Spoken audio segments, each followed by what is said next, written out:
A noble woman is captured, waiting for bandits to take her life. Using her wits and beauty, she convinces one of her captors to save her life for her hand in marriage. This is a Firefly Wedding. During the Meiji era, Satoko, a gorgeous woman who is cursed with a sickly body, seeks her one passion in life, to honor her father the only way she can during this period of time, marrying into a noble family of great status.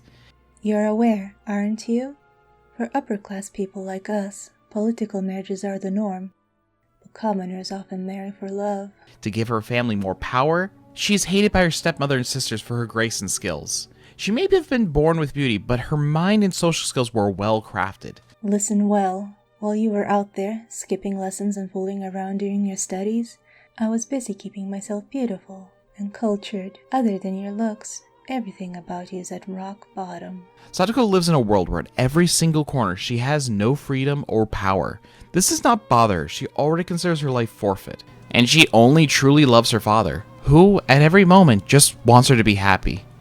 In spite of her health, her doctors think constantly that she will not live long. She is then given permission to leave her home with her bodyguard to do some shopping, a luxury she is normally not allowed. This was a grave mistake. She is kidnapped immediately. She is told she will die in a matter of hours. This one guy who's set to watch her is just covered in blood, and washing up is just extremely creepy. In this moment of terror, her first and only thought is that she'll no longer be able to do her one purpose in life. She fights as much as she can, but she is saved by the creepy bandit on the promise of marrying him. Ending the first chapter with Sakoto's marriage proposal. Firefly Wedding truly shows the depths one will go for their family, the toxic views of love, and what it means to find fulfillment. Goto, the bandit who's a complete psycho, as a warrior slashing his way through tens of bandits by himself, and is without a doubt your classic yandere. After giving in to the marriage proposal, he brings Sakoto to the only safe place on the island, this brothel, and the only place for Sakoto to survive. She essentially becomes a geisha and goes on dates with several clients. Goto, seeing Sakoto be nice, let alone interact friendly with any other man, caused him to slowly go berserk. Sakoto is able to calm his madness. Sakoto will save herself. She may need help from her weakened body, but she will always and always outsmart everyone against her. Goto's views on love, that they will be together alone on this island forever. Through the chapters, this is what he desires most. Even though he is very aware, and Sakoto makes very clear, that she wants to go home to her family at all costs. Goto wants her only for himself, but he does not know how to truly express his love for her without his sword or his strange ways of showing love. He's extremely pushy and childish. He is a little bit older than Sakoto by a year, but significantly less mature. Their first night together after saving each other, he asks if they can have a bath together, and Sakoto declines. He then asks to sleep with her and kiss her, and she declines him each and every time. He threatens to end himself if they don't get married, and he attempts to be manipulative, but fails as Sakoto can see right through it. As a result, she manipulates him more for her own end goals, but this does hurt her in many, many ways. She's a chance to escape with the son of a police chief out of marriage, but she cannot bring herself to bring down her family for her own survival. She's a character of willpower, a person who will not let her dreams be tarnished by the most terrible situation. She looks down on those with no conviction. She badgers the woman leading the assault, calling her a coward for not being able to do the deed herself, and needing lackeys. She then insults the lackeys by calling them for having no life. Sakoto then turns the tables, makes the lackeys her own, and then she's about to sew the main girl who's attacking her's lips shut. And then, Goto tells the person, "Yeah, I didn't really like you. Did you have to go that hard, Sakoto?"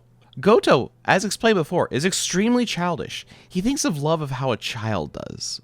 Soulmates are people who spend all their time together, uniting two people, and he just wants to be treated like how a mom treats a son. He does everything Sakoto says for her praises and love. My favorite panel of his is literally after he takes a bullet for her, and she asks him to not kill anyone, and we get this beautiful line of, "I did it all for Sakoto." He's so precious. I love that crazy bastard. Ow, I'm bleeding.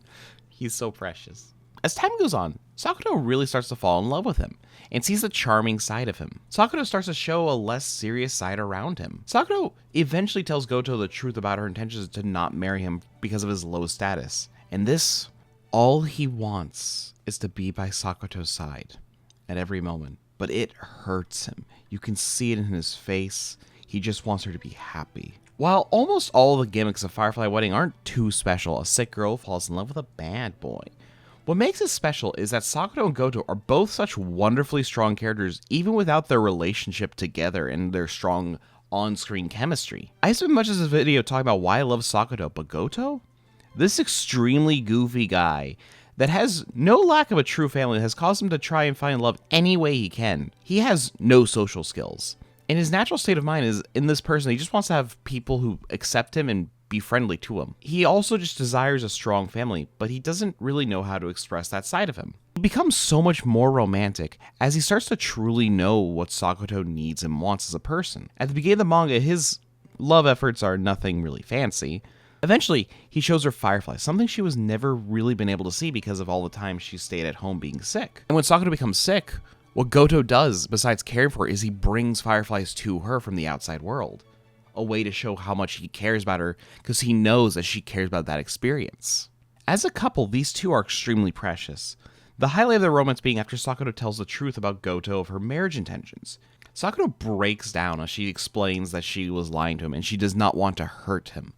This is more tears than she was crying when she was about to die at the beginning of the manga, when she thought she was no longer be a suitable candidate. Mind you, this is what drives the entire manga. She cries knowing that she hurt Goto. She knows she was wrong to hurt him like this. After a big fight, Goto is injured and she kisses him, giving him mouth-to-mouth precipitation, and he's unconscious for a few weeks. During this time, Sakuto stays by his side the entire time. She changes his bandages, she washes him, she stays by his bed to keep him warm.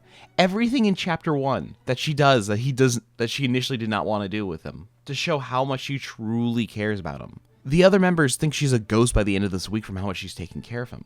Sakuto truly loves Goto, a love she shouldn't have. Goto is feeling like the world is his when he wakes up and realizes everything she's done.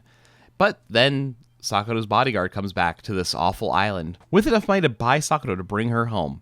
You see, the only way to leave this island as a woman is to get purchased out. Sakuto is extremely happy to see her friend-zoned man who wants her to be happy, who also has a crush on her, but mainly because he's gonna take her home. Goto is not happy about this at all, and he does the normal thing a person does. He drugs the person with a love drug and then sends a prostitute that kind of looks like Sakuto to make him lose his honor, and then they beat the living shit out of each other. After this intense fight of men that she cares about fighting, this happens. Let's be alone together until we die. Sakuto is truly afraid that death is here. Goto comes to his senses, realizing he just scared the living shit out of Sakuto and runs the fuck away. Sakuto goes after him, saying that she loves him and doesn't want to be apart from him. So what happens next, you might ask? I don't know, the manga's ongoing, and early on in, there's only like 20-something chapters out. And I left out a lot of details, a lot of other wonderful scenes, because I don't want to spoil the entire manga for you. You should go read this. This is but a taste of Firefly Weddding. It's not a retrospective. It doesn't really feel like it's old enough to have a retrospective. We don't really know who the old person looking over the letter from the beginning in chapter 1 is. We don't really know who Sakuto ends up with. It could be our boy Goto, or it could be some random noble. It's not really clear in that picture. We don't know. Or Tachibana, I'm going to read all of your work now, because I need to know if you're going to break my heart or you're going to make me happy. Maybe you're just going to break my heart this time. I don't know. I'm scared. I'm terrified. Please let Sakuto and Goto be happy. Subscribe if you enjoyed. I'm going to go cry now. Wait, is there a new chapter out? Oh, hell yeah!